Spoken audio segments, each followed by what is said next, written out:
Okay, I hope I'm audible to all students who are attending this lecture of Intermediate Macroeconomics Part 1. We intend to start with a new topic within our Intermediate Macroeconomics Part 1 course. This is money demand theory.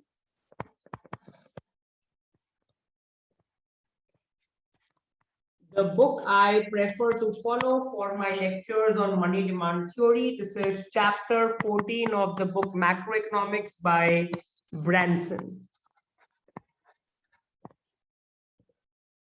Okay, now all students can recall that we had done the money demand function in our introductory macroeconomics course.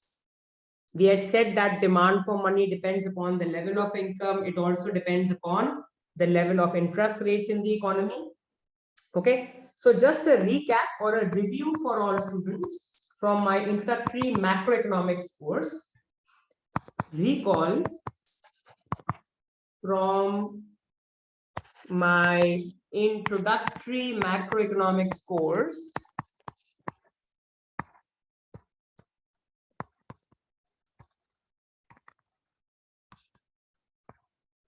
that the transactions demand for money,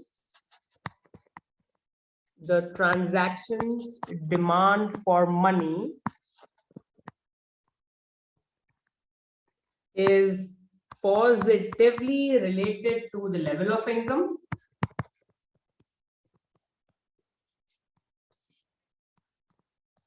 and negatively related to the interest rate in the economy.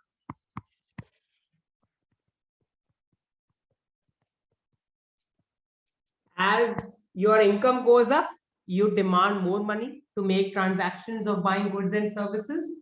On the other hand, when the interest rate goes up, holding bonds becomes more attractive. Remember, in my introductory macroeconomics course, we often used to say that money and bonds are close substitutes of each other.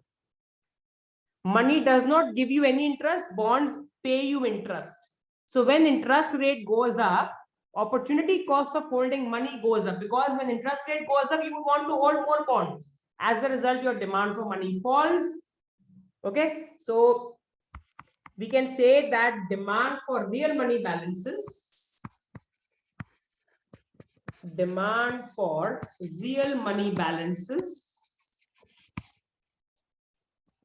which is nothing but M by P, is some function of the real rate of interest and income,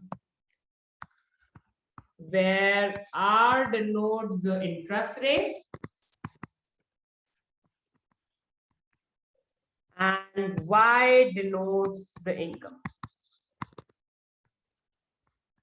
If you evaluate the partial derivatives, clearly you will see that del M by del R is negative, which shows that transactions demand for money shares a negative relationship with interest rate in the economy.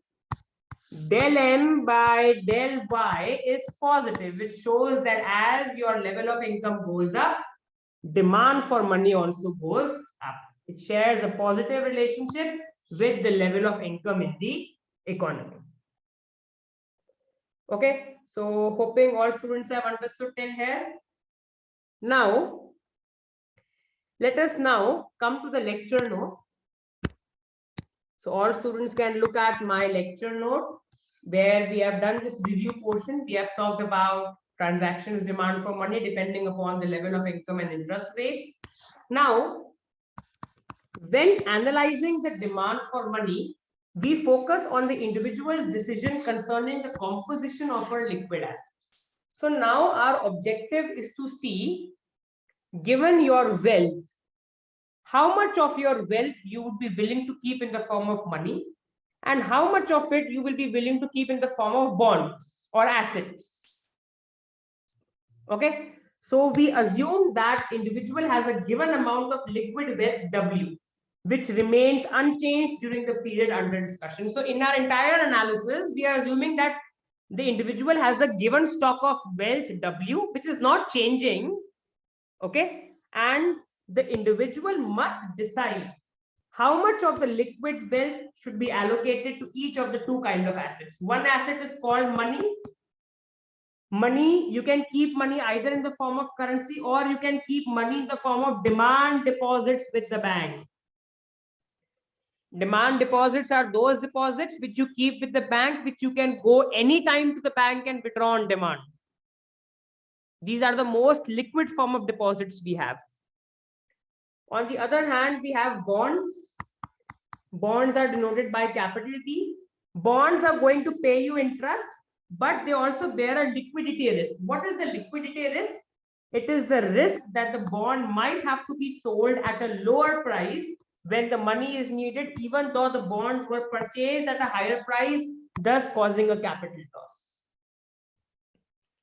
So liquidity risk basically tells us that the price of the bond keeps on fluctuating in accordance with the interest rate. That means in today's lecture only we are going to learn, and we had done this in our introductory macroeconomics course also, that price of the bond and interest rate, they share inverse relationship.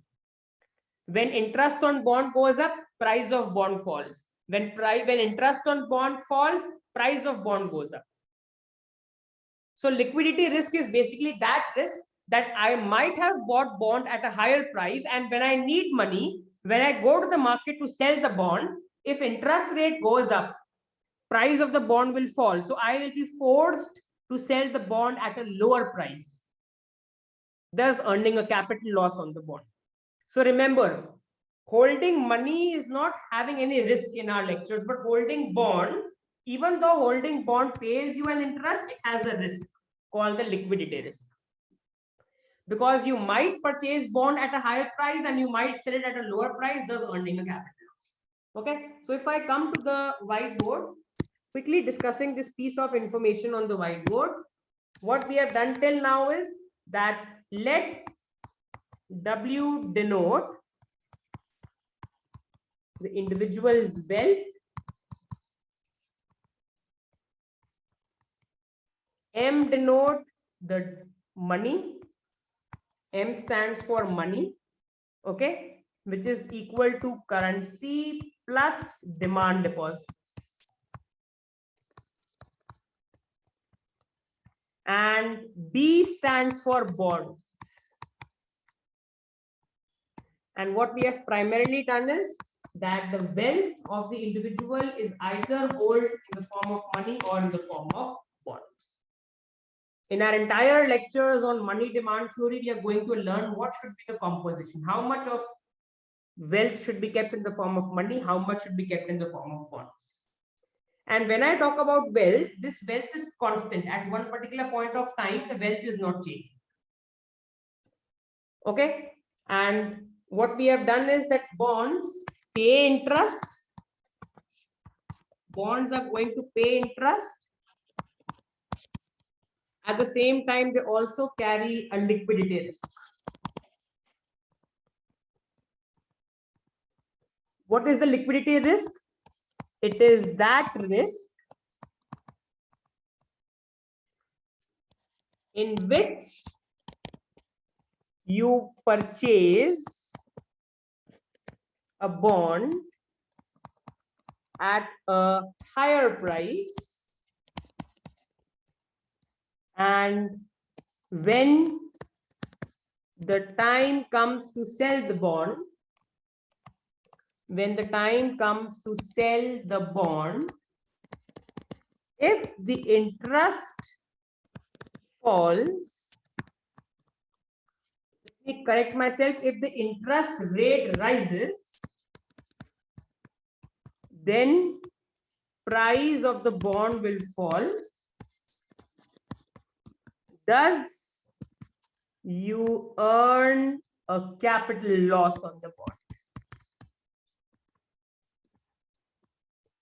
Why do you earn the capital loss? Because you bought the bond at a higher price, and when the time comes to sell the bond in the market, if interest rate rises at that time in the market, the price of the bond is going to fall.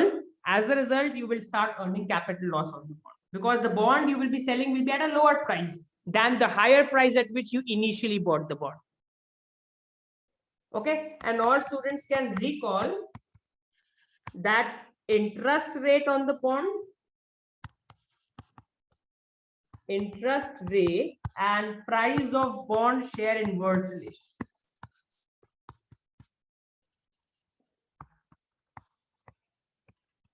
They both share inverse relationship.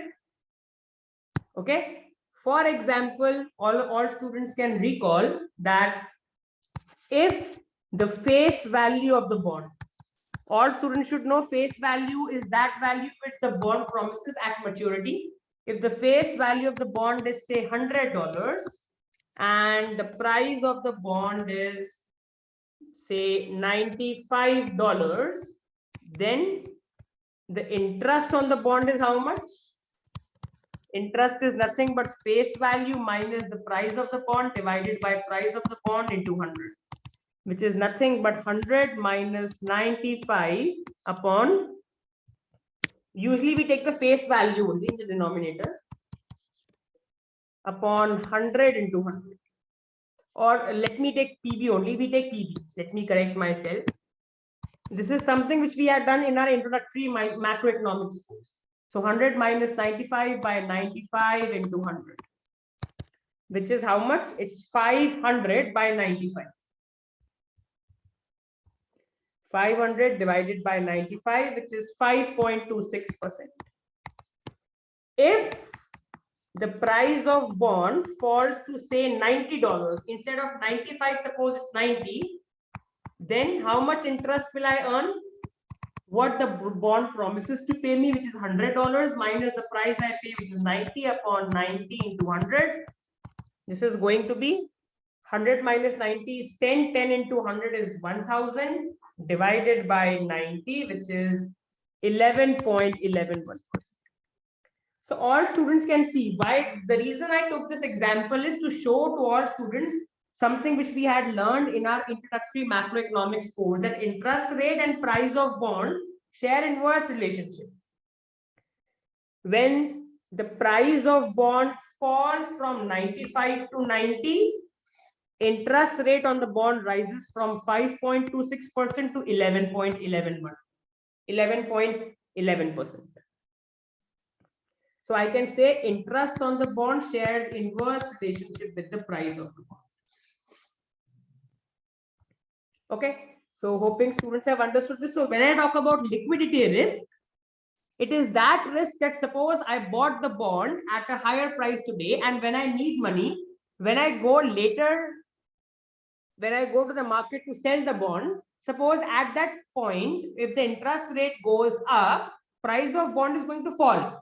So when I go to the market to sell the bond, it will be sold at a lower price than the higher price at which I bought. So the difference between that is nothing but the capital loss I have earned on the bond. Okay, so hoping students have understood this. Now coming back to the lecture note, we are going to start with a very important model in our money demand theory. This is called the regressive expectations model. I will not be covering the whole model in today's lecture, but we are going to start and we are going to do some important points within our lectures on regressive expectation model. Okay, so let's quickly start. So before, let me directly come to the whiteboard. We are going to discuss this model on the whiteboard. So regressive expectation model.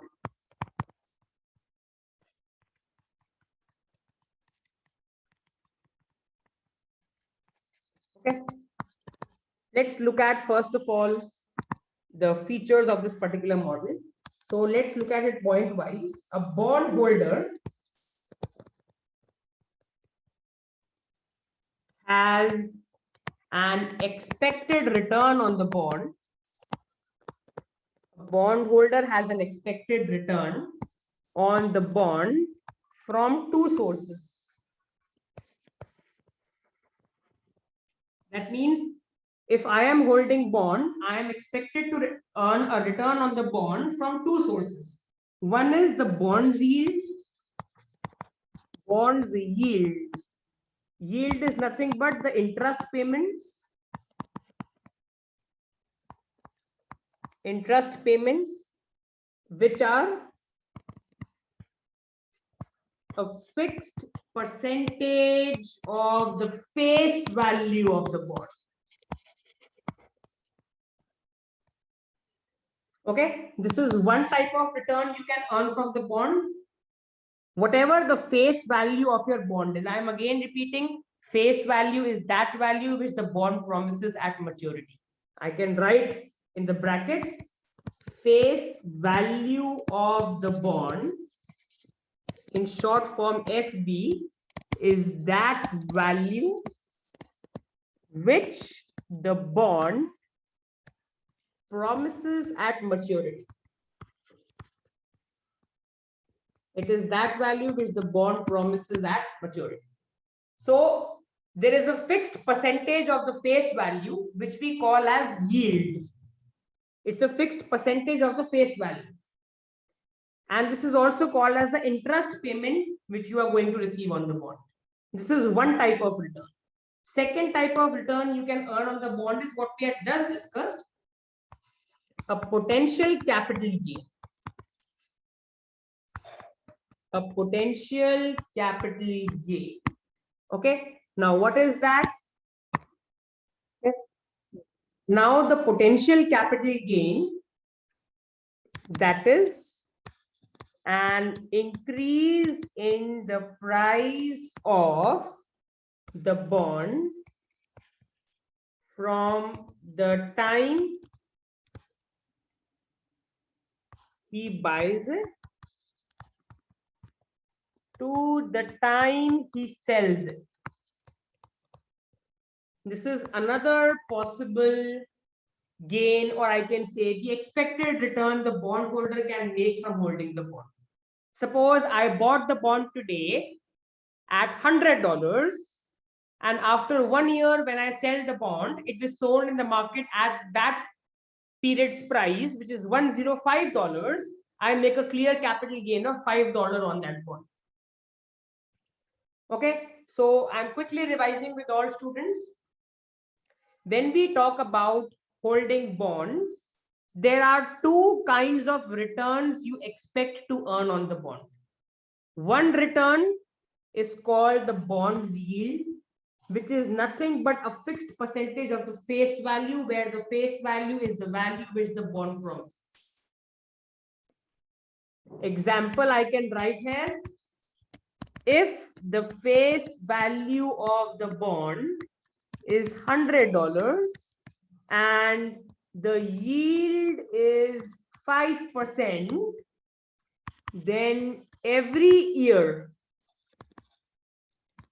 the bond is expected to pay $5, which is nothing but 5% of 100. And another type of gain the bondholder can make from holding the bond is the increase in the price of the bond from the time he buys to the time he sells. Suppose the bondholder buys a bond for $100 today and sells it an year later for the market price of, say, $110.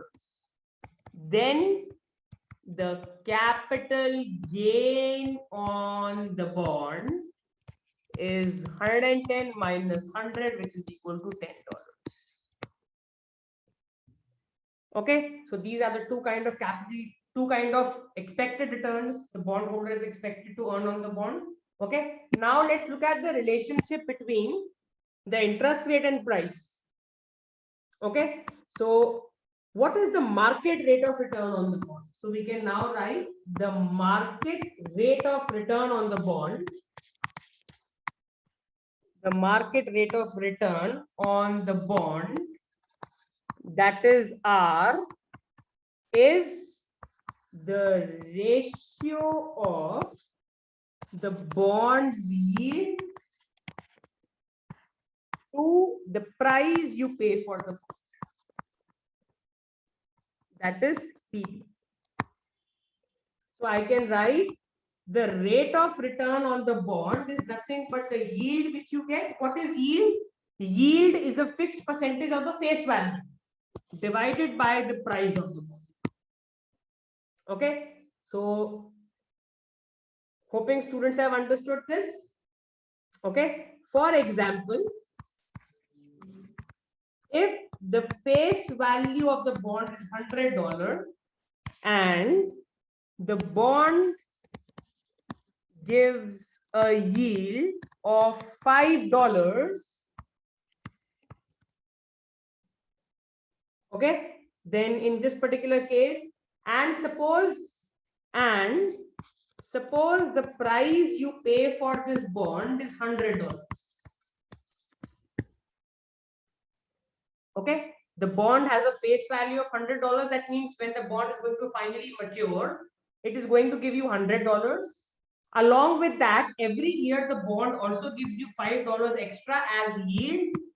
Okay, and suppose you have paid a price of $100. Then what is the rate of return on the bond? The rate of return is nothing but Y, which is yield of $5 divided by the price of 100, which is nothing but 0.05 or 5%. Okay, you can also clearly see something, guys.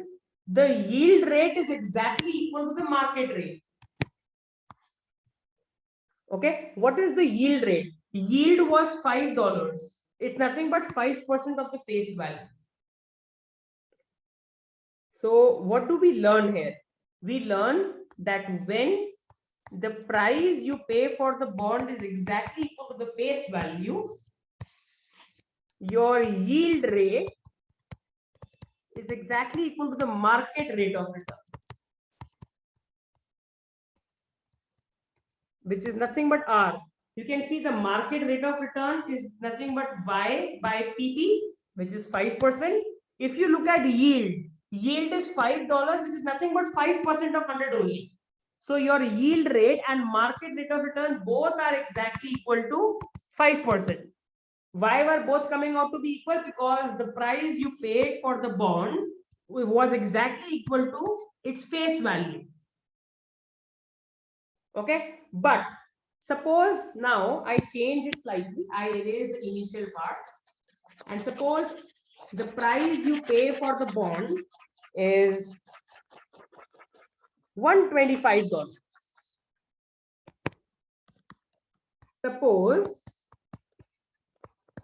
Suppose you pay $125 for a bond with face value equal to $100 and yield equal to $5. Then your yield rate is how much? It's the same 5% because $5 is nothing but 5% of $100. But the market rate of return is what? The market rate of return on the bond, which we capture by R, is nothing but Y by PP. What is the yield? $5. What is the price you pay for the bond? $125. Your market rate of return on the bond is nothing but 0.04, or I can say 4%. So now you can clearly see that when the price you pay for the bond is greater than the face value, the market rate of return is below the yield rate. In this example, when the face value was 100 and the price you were paying was also 100, your yield rate was exactly equal to the market rate of return, exactly equal to 5%. But when you pay $125 for a bond whose face value is less than $100, in that particular case, your market rate of return is only 4%, but your yield rate is 5%. And you can also observe something, guys. For a bond with the same face value, 100, as price goes up from $100 to $125, market rate of return on the bond falls from 5% to 4%.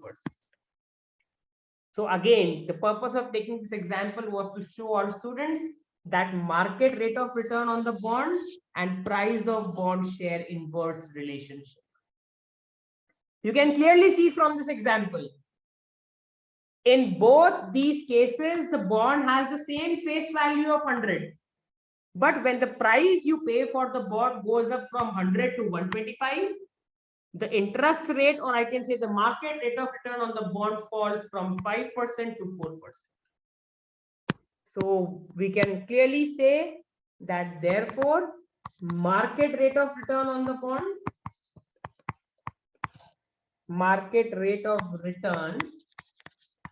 bond, which is R, and price of bond, that is PB, share an inverse relationship. They share an inverse relationship. So I can also write, guys, R was equal to Y by PB. We had just done it. Market rate of return was equal to the yield divided by price of bond, which implies price of bond is nothing but the yield divided by the market rate of return. So this is nothing but my price of bond. And now we can quickly look at the expected percentage capital gain. We have looked at the market rate of return on the bond. Now let's look at the capital gain. So now let's calculate the capital gain. So the expected percentage capital gain captured by the term G is the percentage increase in price from the purchase price, the price at which you bought the bond, which is nothing but PB, to the expected sale price. That means the price at which you expect to sell the bond in the future, which is nothing but PBE. Therefore, my capital gain G is equal to the difference between the price at which you expect the bond to be sold in the future minus the price at which you bought the bond today divided by the price at which you bought the bond today. This is nothing but your expected capital gain. Remember, this is not actual capital gain. This is an expression for expected capital gain. Why expected? Because you don't know what is going to be the price in the future. Remember, guys, you have the expected price, PBE. This is the expected price at which you expect the bond to be sold in the future. So the gain you are going to get will be the expected capital gain, not the actual capital gain. Okay, so now you can observe one thing.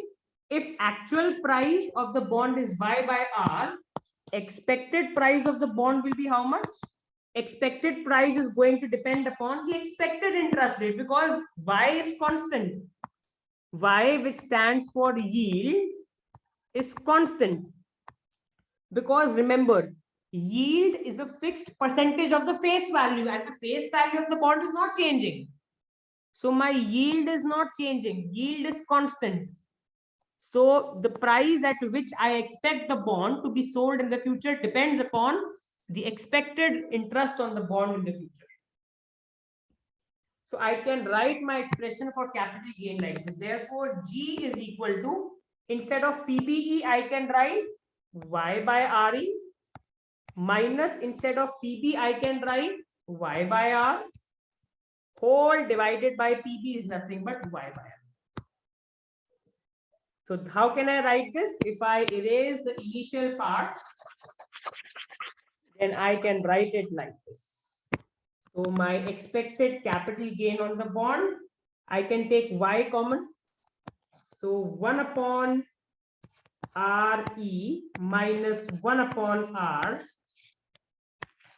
divided by Y by R. Now this Y and this Y cancels. So G is equal to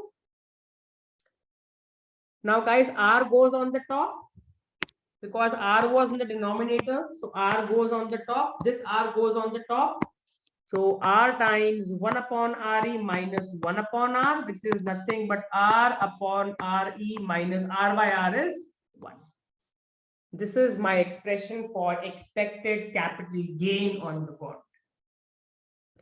I am revising the expression, the derivation again. Expected percentage capital gain is nothing but the percentage increase in price from the price at which you bought the bond today to the price at which you expect the bond to be sold in the future. So capital gain is price at which you expect the bond to be sold in the future minus the price at which you have bought today divided by the price of bond today. PB was equal to Y by R. So PBE will be equal to Y by RE. Y is the yield which is constant. It's not changing. So expected price in the future depends upon the expected market rate of return on bond in the future. So PBE, I can write Y by RE. PB, I can write Y by R. PB again, I can write Y by R. Y cancels in the numerator and denominator. R goes in the numerator. We get R upon RE minus 1, which is nothing but G, where G stands for expected percentage capital gain on the bond. So two types of returns on the bond we have derived. One is called the market rate of return R. Another is the expected percentage capital gain G. Okay, I can take an example also to make all students understand this in a better way. If the present market interest rate, if the present market interest rate is 5% and the purchaser, or I can say the bondholder expects the market interest rate to fall to 4%, then the expected capital gain on the bond is expected capital gain on the bond is G, which is equal to R upon RE minus 1. What is R? 5%, which is 0.05. What is RE? 4%, because you expect the market rate of return to be 4% in the future. 0.04 minus 1. You can calculate this. 0.05 divided by 0.04 is nothing but 1.25 minus 1 gives you 0.25 or 25%. Clearly, guys, if the market interest rate is 5% today and I expect the market interest rate to fall to 4%, it means I expect the price to rise. Because we just said in the beginning of the lecture that market rate of return and price share inverse relationship. If I expect the market interest rate to fall from 5 to 4, it means I expect the price of the bond to go up, and when the price of the bond is going to go up, I'm going to earn expected gain on the bond. So I've directly used the formula. Expected capital gain on the bond is equal to R upon RE minus 1, which is nothing but 25%. And now I can write the last thing for today's lecture. Total rate of return on the bond. Total rate of return on the bond, which is E, is exactly equal to market rate of return, which is captured by R, plus expected capital gain on the bond. Expected capital gain on the bond is captured by G. So I can say total rate of return E on the bond is equal to what the market rate of return is plus the expected capital gain from holding it. This is the last equation we do for today's lecture. And what is R, guys? We write R as it is. What is G? We calculated G. It's nothing but R upon RE minus. So this is my total rate of return on the bond. So this is where I stop in today's lecture. The objective of today's lecture was to introduce to all students the regressive expectation model. It is a big model. Today, we have just introduced some part of it in the lecture. And we have done some revision from the introductory macroeconomics course regarding how the demand for money depends upon the level of income and the rate of interest. Today, we have derived the total rate of return on the bond from the regressive expectation model. And we have seen that the expression for total rate of return is nothing but R plus G. R is the market rate of return on the bond. G is the expected percentage capital gain expected to earn on the bond, which is nothing but R plus R upon RE minus 1. This is my total rate of return on the bond. Okay, so if I come to my lecture note, I can quickly show all students. In my lecture note, what we have covered is, we have looked at the introductory part of the regressive expectation model. We have looked at the equation for the market rate of return, R is equal to Y by pi B, PB. Okay, so I can write PP as Y by R. Okay, if R is equal to Y by PB, then PB is equal to Y by R. This is my expected capital gain on the bond. We have done some algebra. We have done all this on the whiteboard. I'm just showing it. Okay, and we have calculated the total rate of return on the bond, which is equal to R plus G, which is equal to R plus R upon RE minus 1. Now, in the next lecture of money demand theory, we are going to formally derive the money demand curve under the regressive expectation model. We haven't derived the money demand curve yet. We will be deriving the money demand curve in the next lecture of money demand theory. So I stop in this particular lecture. I hope all students have enjoyed this lecture. Any doubt, you can unmute your mic and ask, or call up or mail me your doubts at divineschoolofeconomics@gmail.com. So this is where I stop in this lecture.